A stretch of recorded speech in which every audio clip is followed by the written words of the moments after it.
Imagine you wake up one morning and the dollar in your wallet buys half of what it bought yesterday.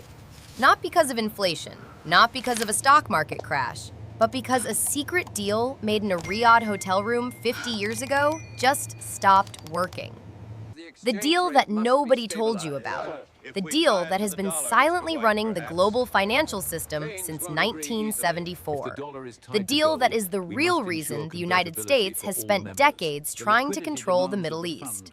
And the reason Iran, sitting on the world's fourth largest oil reserves, has been America's most dangerous enemy ever since it tried to break free from it. Here's the question that most financial news will never ask you directly. What actually backs the US dollar? Because it used to be gold, and then it was something else entirely. Something that required military protection. Something that required regime change when threatened. Something called the petrodollar.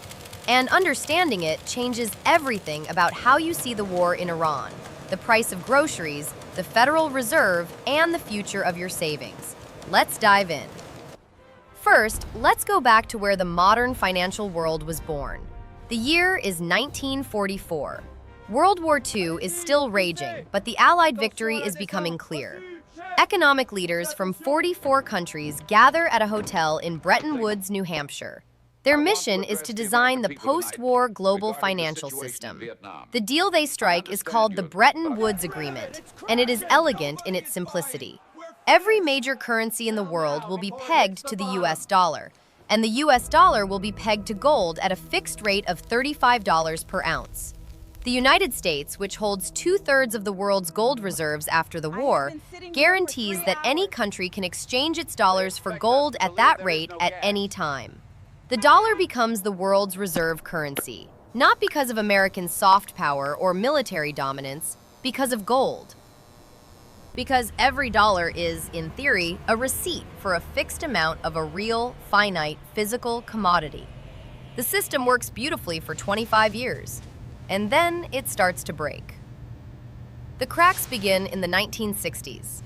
America is fighting the Vietnam War. It is building the Great Society welfare programs at home. It is spending money it doesn't have. The US government starts printing more dollars than it has gold to back them. Other countries notice. France, under Charles de Gaulle, becomes suspicious.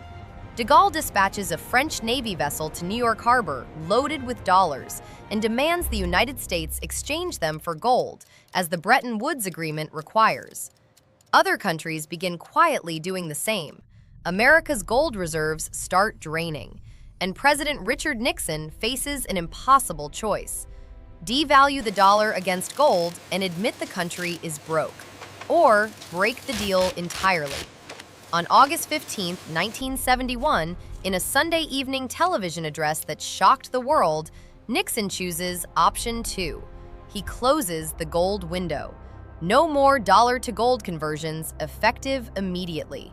The Bretton Woods system collapses overnight, and the dollar, suddenly backed by nothing but the full faith and credit of the United States government, begins to fall. The dollar loses 10% of its value within months. Global markets are in chaos. Foreign governments that had held dollars as the foundation of their reserves suddenly wonder if they are holding worthless paper. The American century, some economists fear, might be ending before it has truly begun. Washington needs a solution, fast, and it finds one in the most unexpected place, the desert kingdom of Saudi Arabia. Here is where it gets interesting. The year is 1973. The Arab oil embargo has just sent shockwaves through the global economy. Arab OPEC members, furious at U.S. support for Israel in the Yom Kippur War, cut off oil exports to America and its allies. Gas lines stretch around city blocks across the United States. The American economy, which had been humming along on cheap energy, suddenly seizes up. Inflation explodes. Growth collapses. It is an economic catastrophe that feels like a declaration of war. But Nixon's Treasury Secretary, William Simon, and his National Security Advisor, Henry Kissinger, see something in the crisis that most people miss: an opportunity. If the Arab world's oil is America's vulnerability, it can also be America's solution. In June 1974, Simon flies to Riyadh on a secret mission. He meets with King Faisal bin Abdulaziz Al Saud of Saudi Arabia. The deal he proposes is strikingly simple. It has two parts. Part 1. The United States will provide Saudi Arabia with military protection, military equipment, and a guaranteed security umbrella. Saudi Arabia's monarchy, vulnerable in a turbulent region, gets the most powerful military in history as its personal bodyguard. Part 2. Saudi Arabia will price all of its oil exclusively in US dollars, and Saudi Arabia will take the billions of dollars it earns from oil sales and invest them in US Treasury bonds, recycling the money directly back into funding American government spending. King Faisal agrees, but he has one condition. The deal must be kept strictly secret. No public announcement, no formal treaty submitted to Congress, no press conference. It is documented in a diplomatic cable that remains classified for 42 years until Bloomberg News pries it loose through a Freedom of Information Act request in 2016. For more than 4 decades, the financial foundation of the modern world is a secret agreement between two governments that the public knows nothing about. Now, let's zoom out and understand what this deal actually does, because the consequences are enormous, and they are still shaping your life today. Before the petrodollar deal, oil was priced in multiple currencies: dollars, British pounds, whatever worked for the parties involved. After the deal, oil is priced in dollars, only dollars. By 1975, all OPEC member nations have agreed to price their oil in US dollars. And here is what that means in practice. Oil is the most traded commodity on Earth. Every country on the planet needs it to run factories, heat homes, power transportation, and manufacture everything from food packaging to airplane parts. To buy oil on international markets, you need dollars, not your own currency, dollars, which means every country on Earth has to maintain large reserves of US dollars simply to buy the energy they need to function. Japan needs dollars to buy Saudi oil. Germany needs dollars to buy Iraqi oil. China needs dollars to buy Iranian oil. India needs dollars to buy Kuwaiti oil. The entire world is forced, by the structure of the global energy market, to hold, use, and demand American dollars. And this creates something economists call the exorbitant privilege. Because the United States can print dollars and exchange them for real goods and services from around the world, other countries have to produce real things, work real hours, export real products to earn the dollars they need to buy energy. America just prints them. This is why the United States can run trade deficits year after year without its currency collapsing.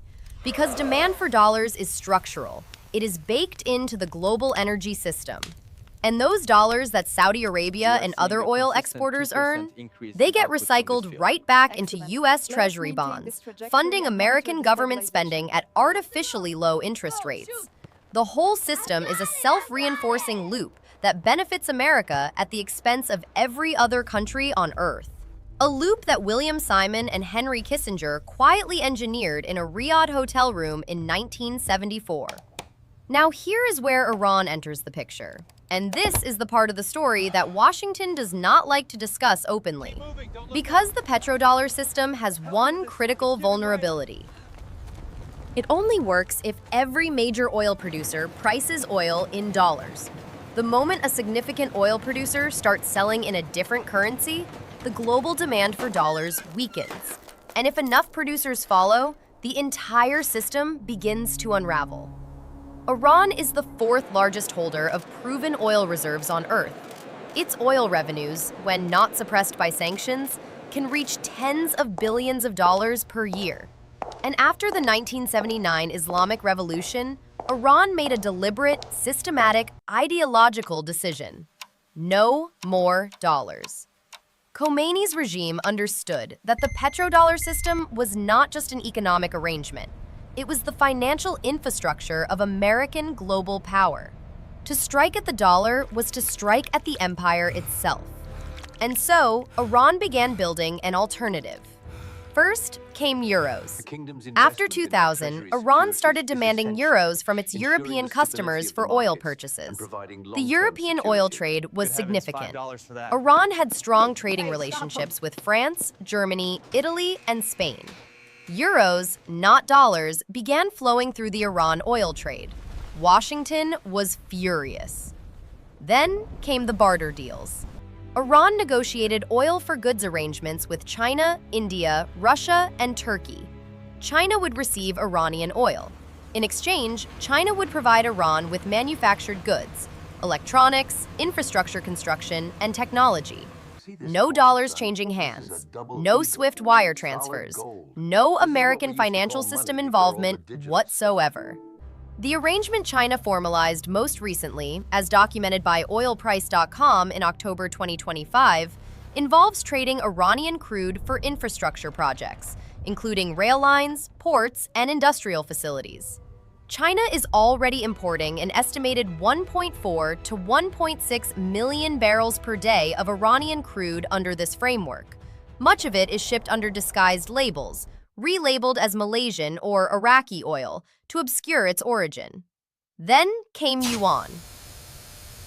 China has been paying for Iranian oil in Chinese yuan, using China's own interbank payment system called CIPS, the Cross-Border Interbank Payment System. CIPS is a direct alternative to SWIFT, the Western-controlled banking messaging network. Transactions processed through CIPS do not touch the U.S. financial system. They cannot be monitored, blocked, or sanctioned by Washington. The yuan for oil corridor between Iran and China is a living, breathing alternative to the petrodollar system, operating right now, today, as bombs fall on Tehran. And Iran is not alone in building this alternative. Russia now prices much of its oil in yuan and rubles. Venezuela has attempted to denominate oil sales in euros and Chinese currency. Brazil and Argentina have conducted bilateral trade in their own currencies. The BRICS bloc, which now includes Saudi Arabia, Iran, the UAE, Egypt, and Ethiopia alongside the original members, has explicitly stated as a goal the reduction of dollar dependency in global trade. In June 2024, Saudi Arabia chose not to renew the original 1974 petrodollar cooperation agreement, the agreement that Bloomberg had uncovered through that Freedom of Information request. The Saudis did not replace it with anything. They simply let it expire, and the world barely noticed. But here is where it gets genuinely important for your wallet, because you might be asking, does any of this actually matter? The dollar is still the world's reserve currency. 80% of global oil transactions are still conducted in dollars. The SWIFT network still dominates global finance. The U.S. Treasury market is still the deepest, most liquid financial market on Earth. Is Iran selling oil to China in yuan really a threat to all of that? The honest answer is not immediately, but directionally, yes. Here is why. The petrodollar system does not require a single catastrophic break to weaken. It weakens gradually, percentage point by percentage point, as more and more transactions migrate out of dollars into alternative currencies and systems. In 2001, 73% of global foreign exchange reserves were held in dollars. By 2024, that share had fallen to approximately 58%. That is a 15 percentage point decline over 23 years. Not a collapse, a slow erosion. And every dollar-free Iranian oil deal, every yuan-denominated Russian energy transaction, every BRICS trade settlement in local currency is a drop of water wearing away the stone. The question is not whether the petrodollar can survive Iran selling oil to China in yuan. It can. The question is whether it can survive Russia doing it, and Saudi Arabia hedging, and Brazil experimenting, and the UAE quietly accepting yuan payments, all simultaneously, over decades. That is the trajectory Washington fears, and that is the trajectory Iran's defiance of the dollar system, sustained over 45 years of sanctions and pressure, has helped to normalize. Iran proved it could be done. Iran proved a major oil producer could survive without the dollar, imperfectly, painfully, with a currency that lost 99% of its value, but survive. And that proof of concept, that demonstration that dollar independence was possible even under maximum pressure, is arguably more dangerous to American financial hegemony than any nuclear weapon Iran could have built. Because a bomb can only destroy a city, but an alternative financial system can dissolve an empire. Now let's bring this to 2026, because here is the extraordinary paradox at the heart of the current war. The United States is dropping bombs on Iran partly to protect a financial system that is already eroding. The petrodollar deal that William Simon secretly negotiated in 1974 was not renewed by Saudi Arabia in 2024. China is buying Iranian oil in yuan right now, even as American jets destroy Iranian infrastructure. Russia prices its energy exports in rubles and yuan. The BRICS bloc represents nearly half the world's population and a third of global GDP. And the U.S. national debt, funded for 50 years by petrodollar recycling, now stands at over $36 trillion. The interest payments alone are now the largest single item in the federal budget. Every percentage point the Fed raises rates costs the U.S. government hundreds of billions of additional dollars annually in debt service. This is the endgame this channel was named for.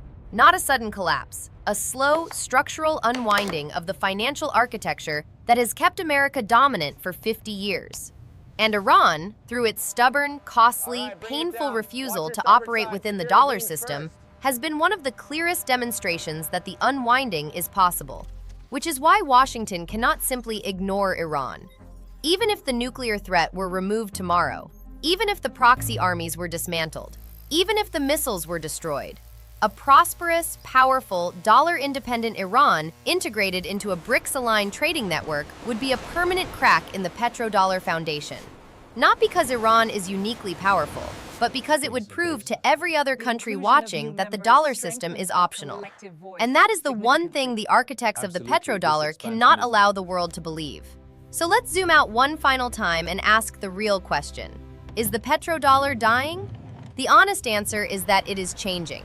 The era of total, unchallengeable dollar dominance in global energy trade, the era that William Simon engineered in 1974, is fading. Not because of any single event, but because the world is larger, more multipolar, and more connected than it was 50 years ago. China is the world's largest oil importer. It will eventually price some significant portion of that trade in its own currency. Russia is locked out of Western financial systems and will build alternatives that persist long after any political settlement. The Global South is watching and learning that dollar dependency is a choice, not a law of nature. And the United States, running trillion-dollar deficits and fighting expensive wars to maintain its position, may eventually find that the cost of protecting the petrodollar system exceeds the benefits it provides. That is the dollar endgame, not a crash. A long, slow renegotiation of who gets to set the rules of global finance. And Iran, for all its chaos and suffering and revolutionary ideology, has spent 45 years at the center of that renegotiation. Sometimes as a victim of American financial power, sometimes as a disruptor trying to build around it, always as the clearest example of what happens when a country decides to live outside the dollar system. The question for 2026 is whether the bombs change that equation, or whether they simply accelerate it. What do you think? Can the US protect the petrodollar by force? Or is the financial multipolarity coming regardless of what happens in Tehran? Drop your answer in the comments below, because next video, we're going inside the Federal Reserve. We are going to explain how the Fed's interest rate decisions connect directly to oil prices, war in the Middle East, and the financial stress that every American family is starting to feel at the grocery store and the gas pump. The connection is tighter than most people realize, and the implications for your savings, your mortgage, and your retirement are enormous. Subscribe, hit the bell, and I will see you there.